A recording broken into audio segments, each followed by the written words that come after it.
चलिए, आज आपको ले चलते हैं उत्तर प्रदेश की एक कहानी में। ये कहानी है एक वादे की, एक बड़े सपने की और एक ऐसे त्याग की जिसे लगभग भुला ही दिया गया था। तो ये कहानी है निखिल और सरिता की।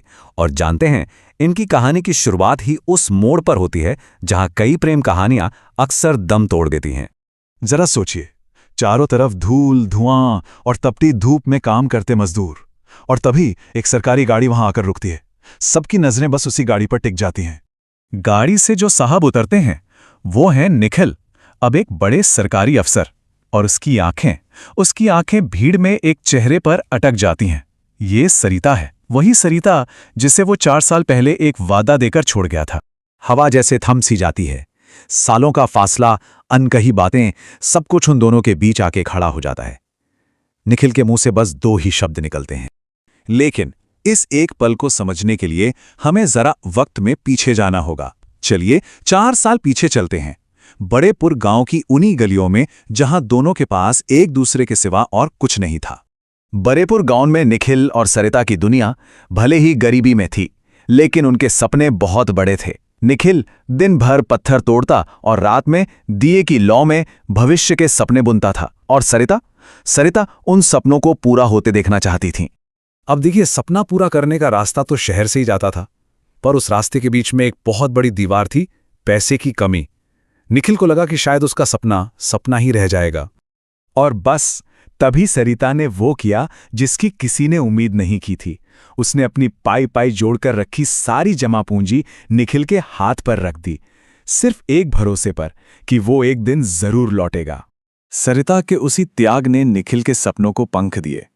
वो शहर चला गया और उस दिन के बाद से दोनों की राहें, दोनों की दुनिया बिल्कुल अलग हो गई। एक तरफ निखिल था जो शहर की भीड़ में अपनी पहचान बनाने के लिए दिन रात एक कर रहा था, और दूसरी तरफ थी सरिता जो गांव के ईंट भट्टे पर ईंटें उठाते हुए बस निखिल की एक चिट्ठी का इंतजार कर रही थी।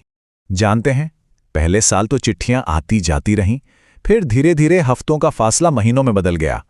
शहर की रफ्तार ने निखिल को ऐसा उलझाया कि गांव का वो वादा कहीं पीछे छूट गया और सरिता का इंतजार एक लंबी खामोशी में बदल गया। तो चलिए वापस उसी ईंट भट्टे पर लौटते हैं जहां सालों की खामोशी आखिरकार टूटती है और निखिल को अपनी जिंदगी की सबसे बड़ी सच्चाई का सामना करना पड़ता है। निखिल ने कांपती आवाज में पूछा, तुमने मुझे बताया क्यों नहीं कि तुम यहां? सरिता के जवाब में कोई गुस्सा या शिकायत नहीं थी, बस एक ठहरा हुआ दर्द था। बोली, क्या बताती, तुम अपने काम में जो लगे थे। सरिता के उन हाथों को देखकर, उस थके हुए चेहरे को देखकर निखिल को अपनी कलेक्टर की कुर्सी, अपनी सफलता, सब कुछ चुभने लगा। उसे एहसास हुआ कि वो सब कुछ पाकर भी सबसे जरूरी चीज हार चुका है। और उसी पल निखिल ने एक फैसला किया। उसने अपने पद का, अपनी ताकत का पहली बार इस्तेमाल किया, उस इंसान के लिए जिसके त्याग ने ही उसे इस ताकत के काबिल बनाया था। पर सरिता का सवाल, उसमें कोई खुशी नहीं थी, बस एक चुभन थी। इतने सालों बाद याद आ गई मेरी? ये सवाल निखिल की हर कामयाबी से ज्यादा भारी था। निखिल सरिता को उस भट्टे से दूर ले गया, लेकिन किसी बड़े बंगले या शहर में नहीं, बल्कि वापस उसी गांव में, उसी टूटे फूटे घर में जहां से ये सब शुरू हुआ था। वो घर सिर्फ ईंट और गारे से दोबारा नहीं बन रहा था, हर ईंट के साथ उनका टूटा हुआ भरोसा भी जुड़ रहा था। हर दीवार के साथ एक नई जिंदगी की नींव रखी जा रही थी।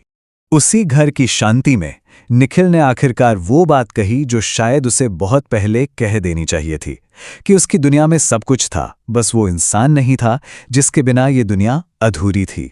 ये कहानी यहीं खत्म होती है, लेकिन एक सवाल छोड़ जाती है।